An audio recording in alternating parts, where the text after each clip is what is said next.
చెన్నైలోని MA Chidambaram stadium అంటే కాస్త ట్రిపికల్ పిచ్. బ్యాటింగ్కు అనుకూలిస్తూనే బౌలింగ్కు కూడా అనుకూలిస్తుంది. అప్పుడప్పుడు బ్యాట్స్మెన్లు మంచి స్కోర్లు చేసిన బౌలర్లకు కూడా ఈక్వల్గా అనుకూలిస్తుంది. ఈ సంవత్సరంలోనే 200 రన్స్ పైగానే నమోదయ్యాయి కొన్ని సందర్భాల్లో. అయితే అప్పుడప్పుడు బౌలర్లకు కూడా పూర్తిగా సహకరిస్తూ ఉంటుంది. ఎగ్జాక్ట్లీ గుజరాత్లో జరిగిన మ్యాచ్లో అదే జరిగింది. గుజరాత్ బౌలర్ దెబ్బకు సిఎస్కే బ్యాట్స్మెన్లు చేతులెత్తేశారు. పరుగులు చేయడానికి చాలా కష్టపడ్డారు. ఓపెనర్ల నుంచి చివరి బ్యాట్స్మెన్ వరకు పరుగుల కంటే బంతులనే ఎక్కువగా ఫేస్ చేశారు అనుకోవచ్చు. Opener and captain Ruturaj Gaikwad ఒంటరి పోరాటం చేసినప్పటికీ మిగతా బ్యాట్స్మెన్లు అతనికి కనీసం సపోర్ట్ కూడా ఇవ్వలేకపోయారు. దీంతో ఆ జట్టుకు మరో ఓటమి తప్పలేదు. గుజరాత్ టైటాన్స్ 8 వికెట్ల తేడాతో సిఎస్కేను చిత్తు చేసింది వాళ్ళ హోమ్ గ్రౌండ్ ఎంఏ చిదంబరం స్టేడియంలోనే.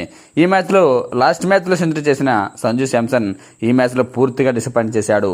భారీ స్కోర్ చేయకపోగా బంతులను కూడా వేస్ట్ చేశాడు. 15 బంతుల్లో 11 పరుగులే చేశాడు. ఇక ఉరుల్ పటేల్ 4 పరుగులు. సర్ఫరాజ్ ఖాన్ ఈ సీజన్లో కాస్త మెరుగ్గా బ్యాటింగ్ చేయడానికి కడపడుతున్నాడు. అలాగే బ్యాటింగ్ చేశాడు. కానీ ఈ మ్యాచ్లో మాత్రం ఫస్ట్ బాల్కే డకౌట్ అయ్యాడు. ఇక హార్డ్ హిట్టర్ డెవల్డ్ బ్రేవిస్ బంతిని చూడకుండానే సిక్సర్లు కొట్టే బ్రేవిస్ ఈ మ్యాచ్లో మాత్రం బంతిని చూసినా కూడా పరుగు చేయడానికి చాలా కష్టపడ్డాడు. 9 బంతుల్లో 2 పరుగులే చేశాడు అంటే అర్థం చేసుకోండి అతని బ్యాటింగ్ మరి ఎంత స్లోగా ఉందో, పరుగులు చేయడానికి ఎంత కష్టపడ్డాడు. Shivam Dube and captain Gaikwad 50 runs పార్ట్నర్షిప్ను మినహాయిస్తే ఈ మ్యాచ్లో సిఎస్కే బ్యాటింగ్ విషయంలో చెప్పుకోవడానికి ఏమీ లేదు. 74 పరుగులు చేశాడు గైక్వాడ్.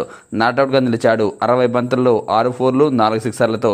శివం దూబే 22 పరుగులతో second top scorer. Karthik Sharma 15.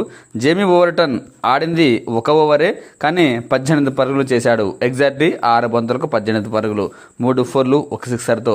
తన స్ట్రైక్ రేట్ 300. ఈ బ్యాట్స్మెన్ మినహాయిస్తే మిగతా బ్యాట్స్మెన్లు సింగిల్ డిజిట్లకే అవుట్ అయిపోయారు.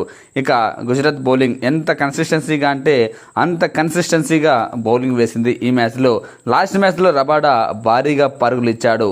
కానీ ఈ మ్యాచ్లో మాత్రం అద్భుతంగా బౌలింగ్ వేశాడు.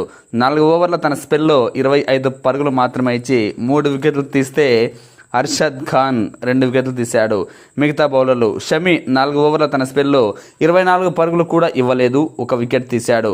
ఇలా ప్రతి ఒక్క బౌలర్ కూడా కన్సిస్టెన్సీగా కట్టడి చేయడంతో గుజరాత్ బౌలర్లు ఇక సిఎస్కే బ్యాట్స్మెన్లు పరుగులు చేయడానికి చాలా ఇబ్బంది పడి ఫైనల్గా 20 ఓవర్లలో 158 పరుగులు చేసింది, 7 వికెట్లు కోల్పోయి. ఆ తర్వాత యావరేజ్ టార్గెట్తో బరిలోకి దిగిన గుజరాత్కు ఆ team opener and captain Shubman Gill, consistency player Sudarshan మరోసారి ఆ టీంకు మంచి ఓపెనింగ్ పార్ట్నర్షిప్ అందించారు. 6 ఓవర్లకు 58 పరుగుల పార్ట్నర్షిప్ అందించడంతో ఆ తర్వాత మ్యాచ్ ఈజీ అయింది. ఈ మ్యాచ్లో గిల్ 33 పరుగులు చేసి అవుట్ అయితే సాయి సుదర్శన్ మాత్రం సూపర్ బ్యాటింగ్తో ఆకట్టుకున్నాడు.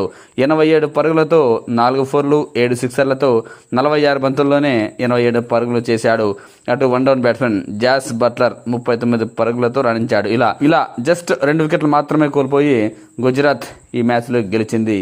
ఇక సిఎస్కే ఈ ఓటమితో పాయింట్స్ టేబుల్లో మరీ కిందకు వెళ్ళింది. మ్యాచ్ అనంతరం మాట్లాడిన శుభ్మన్ గిల్ ఈ గెలుపుకు బౌలర్లే కారణమని వ్యాఖ్యానించాడు.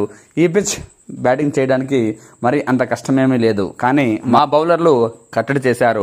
కన్సిస్టెన్సీగా మంచి ప్లేస్లో బంతులు వేస్తూ బ్యాట్స్మెన్లను ఇబ్బంది పెట్టారు. వాళ్ళ వల్లే మేము ఈ మ్యాచ్ గెలిచామంటూ వ్యాఖ్యానించారు. మా ఆటతీరు ఇలా ఉంటే ఖచ్చితంగా ఫైనల్కు మరోసారి వస్తామని, ఈ సీజన్లో అద్భుతంగా ఆడుతున్న ఆర్సీబీ కూడా ఫైనల్కు వచ్చే అవకాశాలు ఎక్కువగా ఉన్నాయని వ్యాఖ్యానించాడు.